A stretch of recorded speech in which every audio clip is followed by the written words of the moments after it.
Come on in to Margaret McSweeney's Kitchen for Kitchen Chat, where every week you'll meet chefs, cookbook authors, foodies, gourmets, and just plain people who love to eat. And along with laughter, chat, recipes, and stories about food, you'll sometimes also hear words of inspiration, love, and hope. As Margaret always says, Kitchen Chat is food for the senses and food for the soul. So grab a cup of coffee, put your feet up on a comfy chair, and get ready to spend a little time with Margaret and her friends. Hello, dear foodie friends, and welcome to Kitchen Chat. This is your host, Margaret McSweeney, and I'm so glad you're joining me in my kitchen today. And we have such a delightful guest. Vicky Bennison, who is the founder and creator of Pasta Grannies, is joining us. She has a wonderful new cookbook called Pasta Grannies, The Secrets of Italy's Best Home Cooks, and she's going to share with us today. Welcome to Kitchen Chat, Vicky. Thank you very much indeed for inviting me. Oh, well, I absolutely love this book. And listeners, I'm going to have a link on my website, kitchenchat.info, so you can purchase it. But it is just such a beautiful culinary journey that you are on. Can you share with us what inspired the journey of Pasta Grannies? Well, I'm lucky enough to have a home in Italy, and I was researching and just exploring the food of the area when I noticed that it was only older women who were making pasta by hand. And so I thought, oh, someone needs to make a record of this. And that's how I got started. And in fact, because pasta is such a physical process, I decided not to write about it initially. I thought I would make a record using video. And so that's how the YouTube channel got started. And it's quite a popular YouTube channel. We'll also Yes. have a link to that. But one of the stories that I absolutely love, Vicky, is the one of Letizia, who is the 100-plus-year-old pasta granny. Can you share with us that incredible meeting and experience that you had in her kitchen? So Letizia is 100 years old, and she lives near Strapponi in Sicily. And when we went to see her, she had half the village with her. I mean, and there were lots of 80-year-olds who turned out to have been taught by her because she was a teacher, and they were, like 5 years old when she first taught them, which I thought was a rather wonderful sort of scenario to come across. And she made a kind of tagliatelle with a dried fava bean puree with lots of wild fennel. It was absolutely delicious. And what was extraordinary about her was not only is she still making pasta by hand, she's also still writing poetry, and she's still painting. And in fact, she was so worried I was going to actually forget what pasta was all about. She wrote me a little essay about all the important things about pasta, so I wouldn't forget. Oh, and that's included in the book? Her letter to me, no, but she is included in the book. And what were some of the key lessons that she instilled in you about in the essay of pasta? Well, it was the thought behind it rather than actually what she wrote. But I think one of the key lessons from Letizia and indeed all the 90-year-olds that we've filmed, there's now about 10 of them, is to remain curious about life and to remain engaged, use your brain in different ways. And I think never sit down, always remain active in your life. There's no such thing as retirement, I don't think. And one of the things you can do, of course, is make pasta, but it can be anything. Yes, and making pasta is a very physical experience. I mean, I saw the videos, and here at age 100, she was lifting it, throwing it, kneading it with such strength. Yes. I think it is worth doing by hand just for that upper arm workout. Oh, and you'd mentioned that you have the Letizia, who's 100, and continues to teach the 80-year-olds. But do you see that continuing? Because first of all, you are really capturing the legacy, the culinary legacy of pasta making in Italy. But do you see it continuing to be handed down to each generation? I think it's going to change. I don't think making pasta is going to be the domestic skill that it once was. I think it's becoming professionalized, and if you want to do it, then you kind of earn a living from it. They are certainly the last generation that had to make pasta to put food on the table. And that idea of passing it down to your daughter as an essential skill is dying out, I think. We've had several examples of women telling us stories around how, I think it was Rosa from Faenza, who had her father-in-law examine her on her sfoglia making technique to make sure she was going to be a suitable daughter-in-law, a suitable wife for his son. So she was terrified, of course. Yes. So that doesn't happen anymore. That doesn't happen anymore, and that's a good thing. But equally, her daughter doesn't make it at all. So she's too busy. I mean, she, a full-time working woman. So you don't get the time. It becomes a weekend project. And so even if you're quite competent, you don't have quite the same muscle memory as these women who started making pasta when they were 5 years old. Wow. Yeah.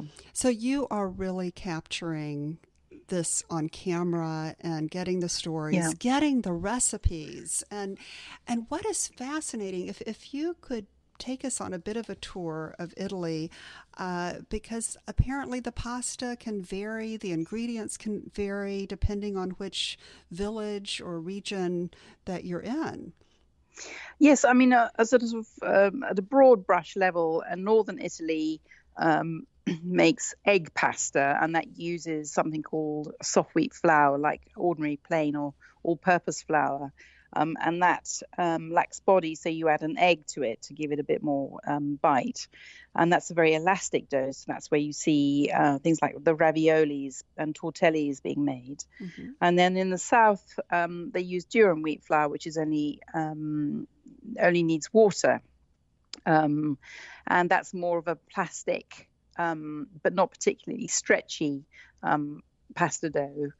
And then, of course, all these different shapes are and different names are because I think pasta making was one of those group activities where women got together to make it for Sunday lunch or for a special occasion. And you need consensus about what it is that you're making. It all has to be roughly the same size.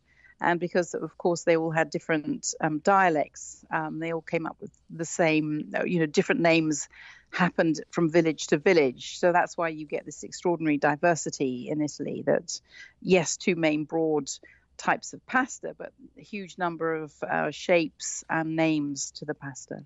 Yes. And I wonder what the genesis is of some of the names, like tagliolini. How did that become named that? I'm curious. So tagliare is the verb forgive to cut. my pronunciation. So it is difficult. I'm always being corrected by Italians, so don't worry. And so tagliolini is a way of expressing that it has to be cut thinly. The ini at the end is a sort of a clue to how wide it should be. So tagliatelle is a broader one. And so it goes. Wow. And I'm curious too, because you're talking about the different types of pasta. So Doriana uses farro. Yes. So wheat pasta, not everybody grew it. So you'd have to buy it. And of course, that meant that maybe you couldn't afford it. So you would actually mix it with other flours that you may have available. So another example is not farro is a type of emmer wheat flour. And you also find chestnut flour being used because that's available in the mountains, of Tuscany and places like that. And that makes a very soft flour that you can't do very much with except sort of cut it up and boil it. Yes. And that would be gluten-free. No, because you need the wheat. Oh, the wheat. Okay. you can't because it's chestnut flour is gluten free. Farro isn't. It's a lower protein flour, but chestnut flour is gluten free, and so you have to have some wheat in there to sort of make it behave. Yes. and the same is true of buckwheat flour. which you find up in the Alps. Pizzoccheri is a wonderful pasta for winter. It's served with cabbage and potatoes and an awful lot of butter. Wow. Well, butter is Not for always one. great.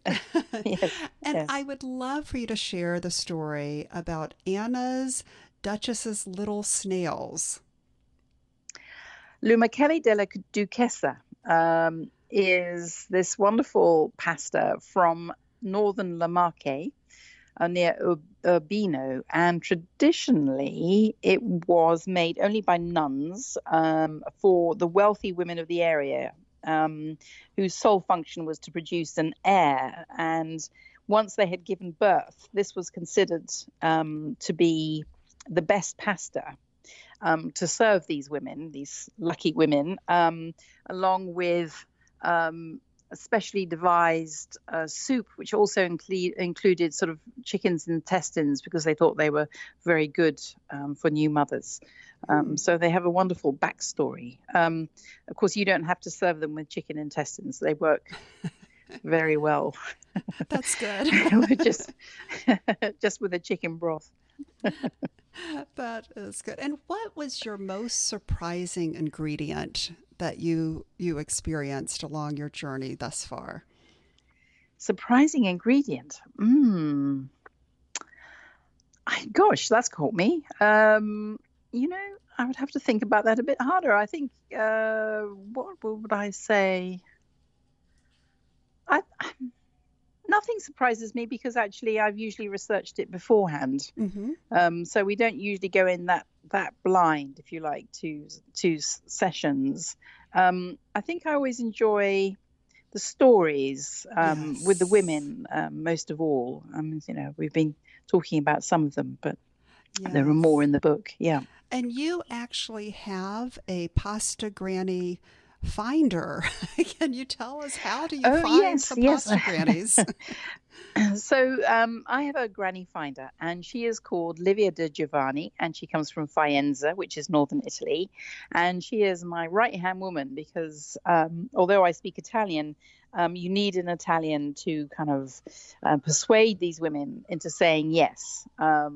And you're normally working through friends of friends, their children, the mayor sometimes. And so you need the powers of persuasion in Italian, because our grannies never volunteer themselves. There's always someone else who says, oh, you should get Anna to come make whatever it is, It's so. Oh, but she's essential. Yeah. And they're willing to share the recipes. Yes, they are.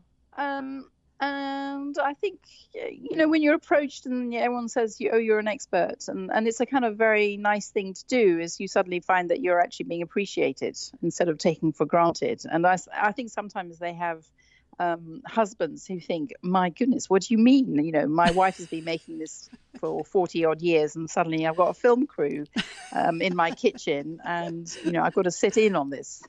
And they're becoming YouTube stars in their 80s and 100s. Yes, that's right. Oh, that is so wonderful. And how do you decide which area to visit? Because there's still different regions to visit. Yes, of course. We like to have variety, so we can't kind of spend all our time down in the south, and we sort of mix it up a bit. And also it depends on the season of, if we say we want a fava bean sauce we've heard about, then we have to wait until April and May to do it. So it's kind of driven by what's available, the season. So we're going to be going to Trentino Alto Adige in February, because canedoli are these kind of dumplings. And they're really you can really only eat them in winter. They're such heavy things. Wow. But you have to ski to justify eating one of these things, I think. The ski and pasta diet. That's exactly the new thing. Wow. Well, I'm curious to see if the same influence is here in the United States, because there are a lot of pasta grannies, I would assume, here in the States. Have they brought over the same techniques, or what have your discoveries been on that side? Yes, I'm hoping to discover more about that. So I'm going to be coming over to New York in January briefly, and to hopefully film a few more grannies then. But I think what happens is that it changes. I think, for example, Cappelletti in Faenza, which is in a Romagna province in a region in Italy, and they use a special cheese to that area. And by the time you go to Bologna, which is like a half an hour drive down the road, the cheese has changed. So by the time you get to New York or New Jersey, obviously everything has changed. Right. And right. although a lot of our nonne are bringing ingredients back over from when they visit Italy, inevitably those ingredients change. So I think also the degree of abundance changes. In America, it sort of has a feeling of plenty, and people can afford to do different things. So that also has an influence. But I don't know. I'm still discovering what our grannies in America, our Italian-American grannies, have to say in America. So I'm looking forward to that. Oh, well, we're all looking forward to hearing more about that. What a fun adventure. Now, I always like to provide the listeners with 3 great tips.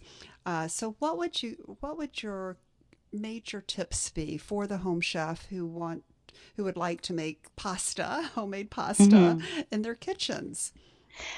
So I would start, if you haven't made pasta before, I would go for the semolina flour pastas, because you just add water, and then you can make little things like cavatelli, which just involves rolling your thumb down a knob of pasta, and there you have it. You have a lovely little curled pasta, which you can serve with tomato sauce, and it's quite an easy one to do. So start with easy recipes and easy dough. And if you're making an egg dough, what's very important is to always rest the dough, always a minimum of 30 minutes, because that makes the dough relax and it's easier to roll out and things like that. And I think the third thing is to stick with the brand that you know. Different brands behave differently, different brands of flour. So get to know your flour and how it behaves in different temperatures and different humidities and different times of year. It's sort of, it's extraordinary how it can change. Interesting. I never even thought about that. So the temperamental flour. And yes. through your journeys, what have you noticed that are always in the pantries of the Pasta Grannies? Always cheese. Okay. Always cheese, yes. There's always some kind of cheese. There's always tomato passata, quite often homemade. That's the sort of, the pulp tomato, which hasn't been cooked. So it's a kind of raw tomato sauce that you've got. I think that's always in the salt, of course. So, it's important to salt your pasta. I think those are the sort of 3 things. And of course, in terms of fresh vegetables, there's always the holy trinity of onion and celery and carrots. They're never. I have some grandmothers who make that mixture. They chop it up or put it through the food processor and then freeze it in little in little packets, so that they have some ready for when they're cooking. Yeah. And that's tip number 4. Yes, this is great, getting bonus one. And speaking of freezing, can you freeze pasta? Yes, it freezes very well. Yeah. I would recommend that you freeze it rather than, well, obviously with the semolina flour you can dry it, but with the egg pastas I would recommend you can dry it, but it's easier to freeze it. And then you cook it from frozen. You don't unthaw it. Wow. So how is the pasta in London? Oh, very good. It's very good. popular here. Yeah. Great. But you know that it's so popular. You see these huge queues for the pasta. I've got a pasta restaurant just down the road from me, and there's kind of an hour wait to be served. And I think, by the time I've waited an hour, I can go home, make the pasta and eat it for about half the cost. And your new book, Pasta Grannies, will give the listeners and readers great recipes for Yes. the pasta. Oh, well, I am just so excited to continue following you on the Pasta Grannies journey. And listeners, I'll make sure I have a link to the YouTube channel and of course, the new cookbook, Pasta Grannies. And what is your website? www.pastagrannies.com. Wonderful. Well, Vicky, thank you so much for being on Kitchen Chat. Absolute pleasure. Thank you, Margaret. Oh, and thank you, dear foodie friends, for joining me on this journey. Make sure you continue to follow Kitchen Chat on Facebook, Kitchen Chat, also Instagram, Kitchen Chat, and visit me in my kitchen, kitchenchat.info. And always remember to take a moment and savor the day. Thanks for joining Margaret for Kitchen Chat today. Margaret would be so excited for you to drop by and visit with her at kitchenchat.info, where you'll enjoy podcasts, blogs, recipes, tips from chefs, and even great giveaways. She invites you to share your recipes and kitchen stories too. As Margaret always says, savor the day.